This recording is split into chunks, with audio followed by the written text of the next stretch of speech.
J'aimerais vraiment que nous comprenions bien cet endroit-là. Connaître, comprendre la largeur,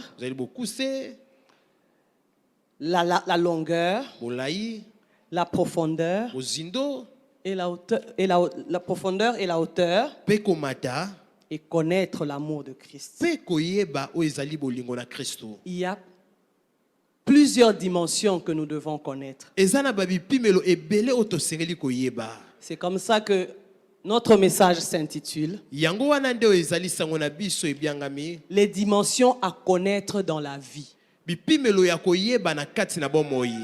Les dimensions à connaître dans la vie. Quand nous lisons ce texte dans d'autres versions, vous verrez que l'apôtre Paul, lorsqu'il cite les dimensions, quand il arrive à la hauteur, il met 3 points de suspension. Même dans les textes originaux, lorsqu'on cite les dimensions, ça s'arrête en suspens. C'est comme si l'apôtre Paul voulait dire quelque chose et puis il s'est arrêté.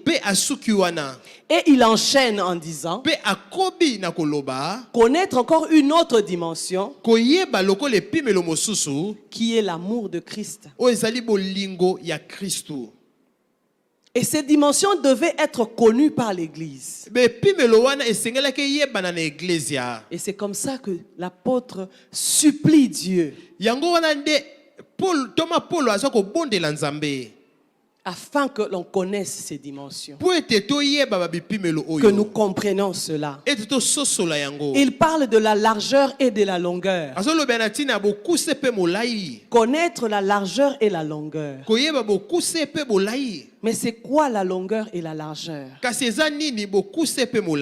Quand vous regardez dans la vie de tous les jours, il y a des choses qui se passent qui sont un peu lointaines, qui sont la longueur, et il y a des choses qui se passent qui sont vraiment à la portée de la main, qui font la largeur.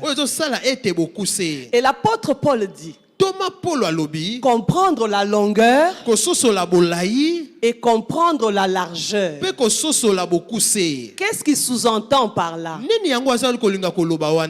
C'est comprendre les dimensions qui sont liées à la vie terrestre. Nous devons les connaître. Nous devons les comprendre. Bien-aimé, laisse-moi te dire que même ton travail fait partie de la longueur et de la largeur.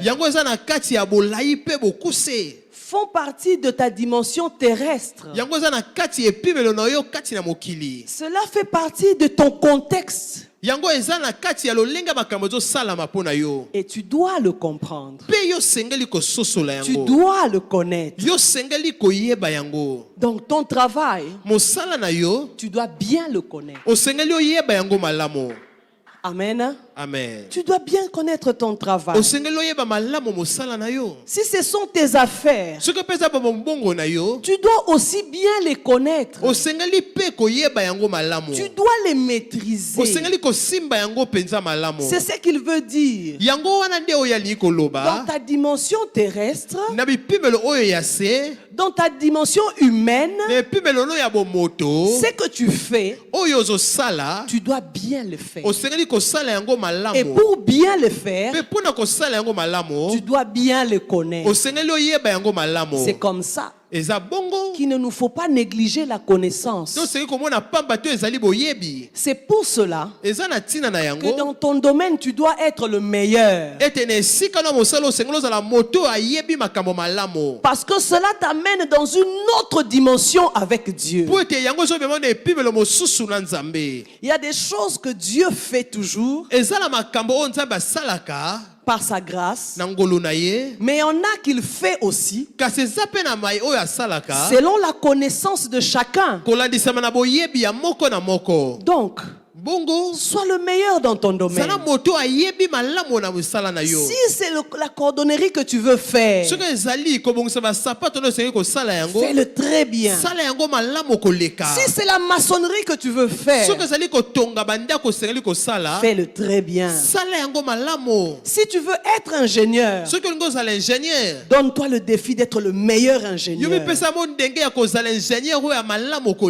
Tu connaîtras la largeur et la longueur. Amen. Amen. Donc ce que tu connais, tu le maîtrises. Connaître la largeur et la longueur. C'est ce qui est terrestre. C'est ce qui nous entoure. Et nous avons besoin de le connaître. Mais il y a aussi des dimensions que nous ne savons pas appréhender facilement. C'est là où l'apôtre Paul parle de la hauteur et de la profondeur. Dans la hauteur, nous ne savons pas accéder. Dans les profondeurs, nous ne savons même pas voir ce qu'il y a.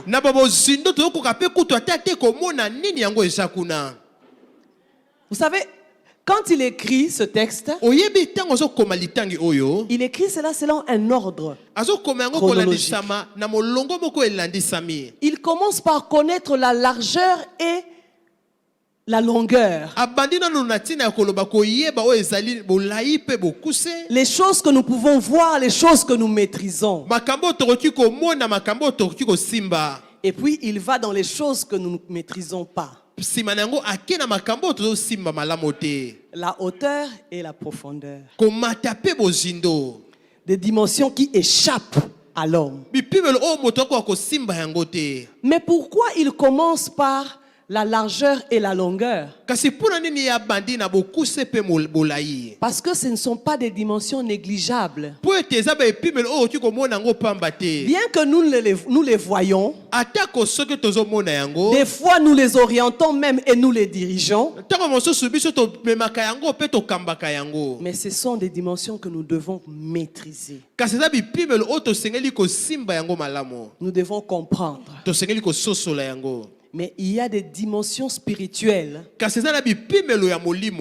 nous ne savons pas appréhender facilement. Jésus était avec Pierre. Nous allons prendre nos Bibles dans Luc. Luc 5. Dans Luc 5. Jésus était avec Pierre. Pierre est allé pêcher. Ils ont cherché les poissons toute la nuit. Ils n'ont rien trouvé. Voyons le verset 4 et 5.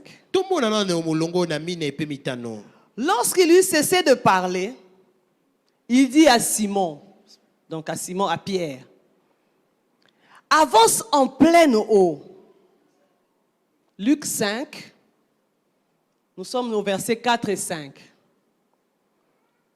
Lorsqu'il eut cessé de parler, il dit à Simon, là c'est Jésus, avance en pleine eau et jetez vos filets pour pêcher.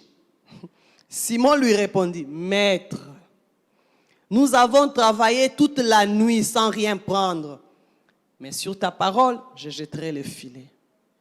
L'ayant jeté, il prit une grande quantité de poissons et leur filet se rompait. Pierre a pêché toute la nuit sans rien avoir. Jésus lui dit, Pierre, avance en pleine eau. Le terme utilisé ici pour dire en pleine eau, en grec c'est batos, qui veut dire les profondeurs. Il lui dit, Pierre, avance en pleine eau. Yo kende na ba mai mozindo. Et jetez vos filets. Pe bo bwaka monyama na bino. Avance dans les profondeurs. Yo kende na mozindo. Et jetez les filets.